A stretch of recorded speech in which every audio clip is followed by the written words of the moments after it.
സാറേ, ഇസ്രയേലും സൗദിയും തമ്മിൽ ഒരു കരാറിൽ ഏർപ്പെടാനായിട്ട് പോയ സമയത്താണ് ഹമാസിൻ്റെ ഭാഗത്തുനിന്ന് വലിയൊരു ആക്രമണം ഉണ്ടായത്. എന്ന് വെച്ചാൽ അവർ തമ്മിലൊരു സൗഹൃദ ഉടമ്പടിയൊന്നും ഉണ്ടാവരുതെന്ന് അവർ ആഗ്രഹിച്ചിരുന്നു. ഇപ്പോൾ ഡൊണാൾഡ് ട്രംപ് അമേരിക്കയുടെ പുതിയ പ്രസിഡന്റ് ജനുവരി 20 ഔദ്യോഗികമായി സ്ഥാനമേൽക്കുകയാണ്. അങ്ങനെ വന്നാൽ ഈ സൗദിയും ഇസ്രയേലും തമ്മിലുള്ള ബന്ധത്തെ ഊട്ടി ഉറപ്പിക്കാൻ ഒരുപക്ഷെ ട്രംപിന് സാധിച്ചേക്കും. അങ്ങനെ കരുതിക്കൂടെ? അങ്ങനെയാണ് കരുതപ്പെടുന്നത്. അതായത് ഈ സൗദിയും ഇസ്രായേലുമായിട്ട് ഒരു സൗഹൃദ ഉടമ്പടി സൈൻ ചെയ്യുന്നതിനെ പറ്റി പല നാളുകളായി ചർച്ച നടക്കുന്നുണ്ട്. ഇസ്രായേലിനാണെങ്കിൽ സൗദിയെ കൊണ്ട് പറയത്തക്ക ശല്യമൊന്നുമില്ല. അപ്പോൾ ഈ ഹമാസ് കാണിക്കണ പോലെയൊന്നും അവർ അവിടെ നിന്ന് ആക്രമിക്കാനൊന്നും സമ്മതിക്കില്ല. അപ്പോൾ സൗദിയുടെ രീതികളോടൊക്കെ ഇസ്രായേലിന് അഡ്മിറേഷനാണ്. പക്ഷേ ഒരു പ്രശ്നം എന്താണെന്ന് വെച്ച് കഴിഞ്ഞാൽ ഇവർ തമ്മിൽ ഉടക്കി കിടന്നിരുന്ന ഒരു പോയിന്റ് ഉണ്ട്. അത് പലസ്തീനിയൻ സ്റ്റേറ്റ്ഹുഡ് എന്ന് പറയുന്നതാണ്. പലസ്തീനെ ഒരു ഇൻഡിപെൻഡൻറ്റ് സ്റ്റേറ്റായിട്ട് അക്സെപ്റ്റ് ചെയ്യണം എന്നുള്ളതാണ് ഒരു കണ്ടീഷൻ ഉണ്ടായിരുന്നത്.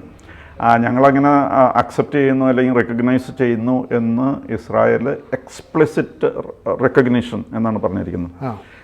There should be explicit recognition of the Palestinian state. അപ്പോൾ ആ കാര്യത്തിൽ ഇസ്രായേൽ ഒട്ടും സമ്മതിക്കില്ല. That is out of the question. അങ്ങനെ ഒരു പ്രശ്നം ഉദിക്കുന്നില്ല എന്നുള്ള അതായിരുന്നു ഇതുവരെയുള്ള സ്റ്റാൻഡ്. അങ്ങനെ ഒരു പ്രശ്നം ഉദിക്കുന്നില്ല എന്ന് ഇസ്രായേൽ പറയുന്നു. പക്ഷേ ഇത് എക്സ്പ്ലിസിറ്റായിട്ട് വേണം എന്ന് സൗദി അറേബ്യയും പറയുന്നു. ഇതിനെപ്പറ്റിയാണ് പറഞ്ഞ് ഉടക്കിക്കൊണ്ടിരുന്നത്. പക്ഷെ ഇപ്പോൾ അവർ തമ്മിൽ ചെറിയൊരു ധാരണ പോലെ ആയിട്ടുണ്ട്.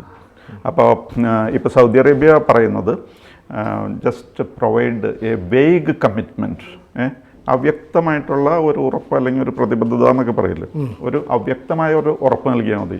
എങ്ങനെ? The path toward Palestinian statehood, അത് നമുക്ക് നോക്കാം എന്നുള്ള പോലെ അവ്യക്തമായ ഒരു ഉറപ്പ്. അല്ലാതെ don't rule it out, don't say it is out of the question. ഇങ്ങനെ ഒരു പ്രശ്നം ഒതുക്കണില്ല എന്ന് പറഞ്ഞ് കേൾക്കണ പോലെ അത് പറയരുത്. അതിന് പകരം അറ്റ്ലീസ്റ്റ് നമ്മൾ നോക്കട്ടെ, എങ്ങനെയുണ്ട്, പറ്റുമെന്ന് നോക്കാം, ചർച്ച ചെയ്യാം എന്നൊക്കെ പറഞ്ഞിട്ട്. അപ്പോൾ ഡോണ്ട് റൂൾ ഇറ്റ് ഔട്ട്, തീരെ അതങ്ങോട്ട് ഇല്ല എന്ന് പറയരുത്. അതാണ് സൗദി ഇപ്പോൾ പറയുന്നത്. അവ്യക്തമായ രീതിയിൽ ഒരു കാര്യം ചിലപ്പോൾ ഡോക്ടറുടെ അടുത്ത് പേഷ്യൻറ്റിനെ കൊണ്ടുപോകുമ്പോൾ പേഷ്യൻ്റ് രക്ഷയില്ല എന്ന് കണ്ടാൽ പോലും സാധാരണ ഡോക്ടർമാർ നോക്കട്ടെ, ചിലപ്പോൾ കുറേ ചാൻസ് ഉണ്ട്, പിന്നെ ദൈവം ഉണ്ടല്ലോ എന്നൊക്കെ പറഞ്ഞിങ്ങനെ എന്തെങ്കിലുമൊക്കെ പറഞ്ഞ് നിൽക്കുമല്ലോ. അപ്പോൾ അതേപോലെ ഒരു വേഗ് കമ്മിറ്റ്മെൻറ്റ് നൽകുക, ഒരു അവ്യക്തമായ ഉറപ്പ് നൽകുക. അതായത് ഞങ്ങൾ നോക്കട്ടെ, നമുക്കത് എന്താ പറ്റുകയെന്ന് വെച്ചാൽ ചെയ്യാം എന്നുള്ള രീതിയിലൊരു റിപ്ലൈ പറയാനാണ് ഇപ്പോൾ സൗദി പറഞ്ഞിരിക്കുന്നത്. അപ്പോൾ ആ രീതിയിൽ സൗദിയും ഇസ്രായേലുമായിട്ട് ഒന്നും കൂടി ധാരണയിലേക്ക് വരികയാണ്. വാസ്തവത്തിൽ സൗദിയും ഇസ്രായേലും കൂടി അടുക്കുമ്പോൾ പലർക്കും ഇത് that gives a chill down their spine. അവർക്കിത് വല്ലാത്ത വേവലാതി ഉണ്ടാക്കുന്ന ഒരു കാര്യമാണ്. കാരണം എന്താണെന്ന് വെച്ച് കഴിഞ്ഞാൽ സൗദി ആണ് ഇസ്ലാമിക് കൺട്രീസിൻ്റെ ഒരു നേതാവ് എന്നുള്ള രീതിയിൽ അവരാണല്ലോ മക്ക മദീനയുടെയൊക്കെ പുണ്യസ്ഥലങ്ങളൊക്കെ ഉള്ളതുകൊണ്ട് അവരുടെ കാവൽക്കാരാണ്. അപ്പോൾ സൗദി ഇസ്രായേലുമായിട്ട് യോജിക്കുന്നു എന്ന് പറഞ്ഞപ്പോൾ പാലസ്തീനെ സംബന്ധിച്ചിടത്തോളം, അതേപോലെ പാലസ്തീനെ സപ്പോർട്ട് ചെയ്യുന്ന ആൾക്കാർക്കൊക്കെ ഭയങ്കര വിഷമമാണ്. പക്ഷേ ഇപ്പോൾ അതിനെയൊക്കെ അതിജീവിച്ചിട്ട് ഇങ്ങനെ ഇവരൊരു വയ മീഡിയ എന്ന് പറയുന്ന കണ്ടീഷനിലേക്ക് വരികയാണ്. അതായത് ഒരു അവ്യക്തമായ ഒരു ഉറപ്പ് നൽകുക, നമ്മൾ ശരിപ്പെടുത്താമെന്നൊക്കെ പറഞ്ഞിട്ട്. അപ്പോൾ അതുവഴി ഈ സൗദി അറേബ്യയുടെ ഒരു കമ്മിറ്റ്മെൻ്റ് ഉണ്ട്, അല്ലെങ്കിൽ ഒരു പ്ലഡ്ജുണ്ട്. അവരൊരു പ്രതിജ്ഞ ഇപ്പോൾ നടത്തിയ പോലെയാണ്. അങ്ങനത്തെ ഒരു ചിലപ്പോൾ പുറത്ത് പറഞ്ഞെന്ന് പറഞ്ഞില്ല, പക്ഷേ അവരുടെയൊക്കെ അറബികളുടെ ഇടയിലൊരു ധാരണയുണ്ട്. എന്താണ്? We will not abandon Palestine എന്നുള്ളത്. പലസ്തീനെ ഞങ്ങൾ തീർത്തങ്ങ് ഉപേക്ഷിക്കില്ല എന്ന് അവരെല്ലാവർക്കും മനസ്സിലൊരു ബോധ്യമുണ്ട്. അപ്പോൾ അതിന് കോട്ടം തട്ടാത്ത രീതിയിൽ നമുക്ക് നോക്കാം എന്താ ചെയ്യാൻ പറ്റുക എന്നുള്ള രീതിയിൽ അങ്ങനെ പറഞ്ഞിട്ട് അത് റൂൾ ഔട്ട് ചെയ്യാത്തൊരു സാഹചര്യം ആണ് ആവശ്യം എന്നുള്ള രീതിയിൽ ഇപ്പോൾ ഇസ്രായേലും അതേപോലെ സൗദിയായിട്ടൊരു ധാരണയിൽ എത്തിയിട്ടുണ്ട് എന്നാണ് പറയുന്നത്. പിന്നെ വേറെ ചിലർ പറയുന്നത് എന്താണെന്ന് വെച്ച് കഴിഞ്ഞാൽ ഈ MBS, അതായത് മുഹമ്മദ് ബിൻ സൽമാൻ അങ്ങനെ വലിയ പേഴ്സണൽ ഇൻട്രസ്റ്റ് ഒന്നുമില്ല ഈ പാലസ്തീനിൻ്റെ കേസിൽ. ഇങ്ങനെ ഈ ഇപ്പോൾ പ്രത്യേകിച്ച് അവിടെ ഹമാസ് ഉണ്ട്, അങ്ങോട്ടും ഇങ്ങോട്ടും വെടിവെക്കുന്നു, റോക്കറ്റ് വിടണ അതേപോലെ ചെയ്യാനായിട്ട് ചെയ്യുന്നതിനോട് വലിയ താല്പര്യമുണ്ടെന്ന് എനിക്ക് തോന്നണില്ല. കാരണം എന്താണെന്ന് വെച്ച് കഴിഞ്ഞാൽ സൗദിയിൽ നിന്ന് ഇതേപോലെ റോക്കറ്റ് വിടാൻ തുടങ്ങിക്കഴിഞ്ഞാൽ പിന്നെ ചിലപ്പോൾ കൊട്ടാരത്തിലായിരിക്കും വേറെ റോക്കറ്റ് കുറേ പേര് അയക്കുന്നത്.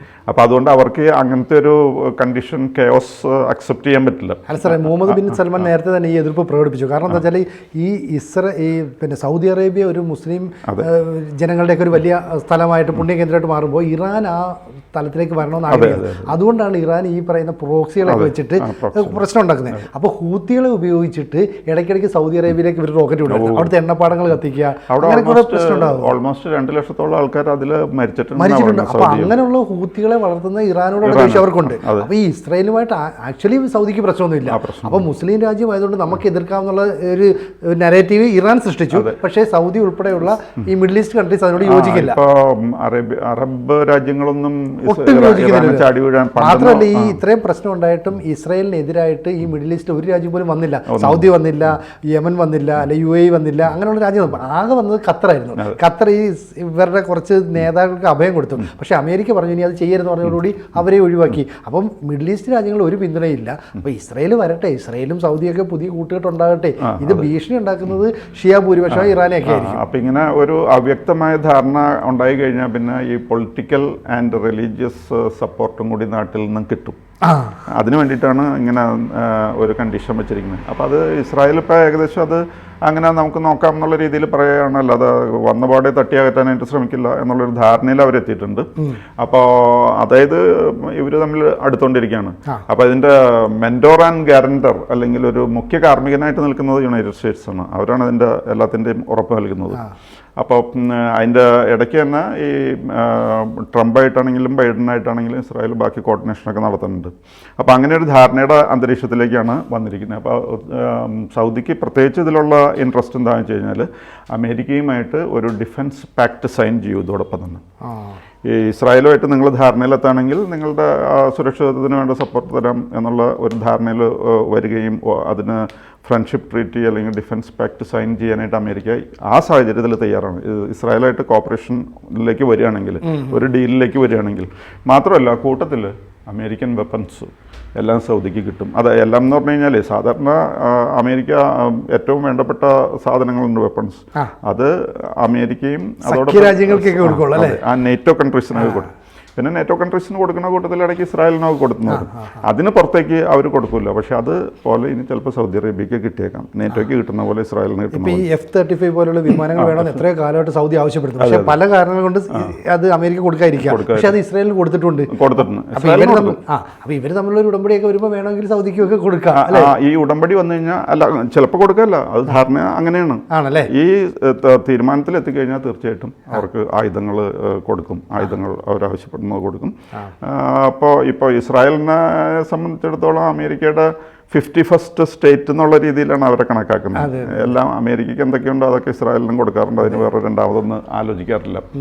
അപ്പോൾ അതേപോലെ തന്നെ ഈ സൗദി അറേബ്യ ആണെങ്കിലും വളരെ വേണ്ടപ്പെട്ട ഒരു രാജ്യമായിട്ട് ഈ ട്രീറ്റി വഴി മാറും. അപ്പോൾ അതുവഴി സൗദിയും ഇസ്രായേലും അമേരിക്കയൊക്കെ ഫ്രണ്ട്സായിട്ട് മാറും. പിന്നെ അതിൻ്റെ കൂട്ടത്തിൽ തന്നെ ഇപ്പോൾ സൗദി അറേബ്യ ആഗ്രഹിക്കുന്നത് ഈ ഹോസ്റ്റേജസിന് പിടിച്ചിട്ടുണ്ടല്ലോ, അതിലൊരു തീരുമാനം ഉണ്ടാക്കണം.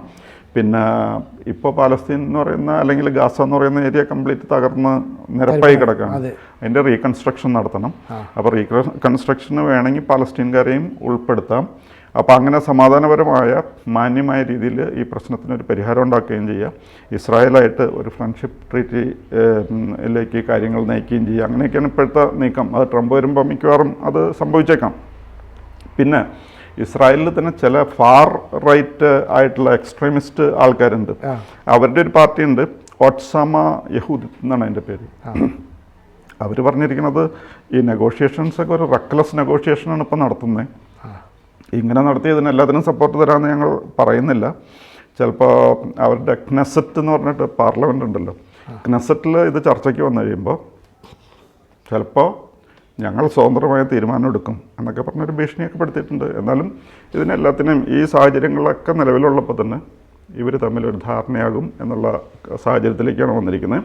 മാത്രമല്ല വേണ്ട അനുഗ്രഹാശിസുകൾ നൽകാനായിട്ട് അമേരിക്കയുണ്ട്. ട്രംപ് വന്നു കഴിയുമ്പോൾ എങ്ങനെയാലും എന്തെങ്കിലും സംഭവിക്കും. സാർ, ഇപ്പോൾ ഈ മിഡിൽ ഈസ്റ്റ് രാജ്യങ്ങൾ എല്ലായ്പ്പോഴും ഞങ്ങളുടെ കൂടെ നിൽക്കുന്നു. മുസ്ലിം രാജ്യങ്ങൾ ഒരുമിച്ച് നമുക്ക് ഇസ്രായേലിനെ പരാജയപ്പെടുത്താവുന്നതാണ് ആയത്തുള്ള അലി ഖമനയുടെ ആദ്യത്തെ ലക്ഷ്യം. പക്ഷേ ഒന്നിനു പുറകെ ഒന്നായിട്ട് ഈ ഇറാൻ്റെ ലക്ഷ്യം ഈ പ്രോക്സികൾ ഉപയോഗിച്ചിട്ട് ഷിയ തീവ്രവാദം വളർത്താനുള്ളതാണെന്ന് സൗദി ഉൾപ്പെടെയുള്ള UAE ഉൾപ്പെടെയുള്ള ബഹ്റൈൻ ഉൾപ്പെടെയുള്ള കുവൈറ്റ് ഉൾപ്പെടെയുള്ള രാജ്യങ്ങൾ തിരിച്ചറിഞ്ഞു. അതുകൊണ്ടാണ് ആദ്യഘട്ടം മുതൽ ഇവരെ സപ്പോർട്ട് ചെയ്യാൻ.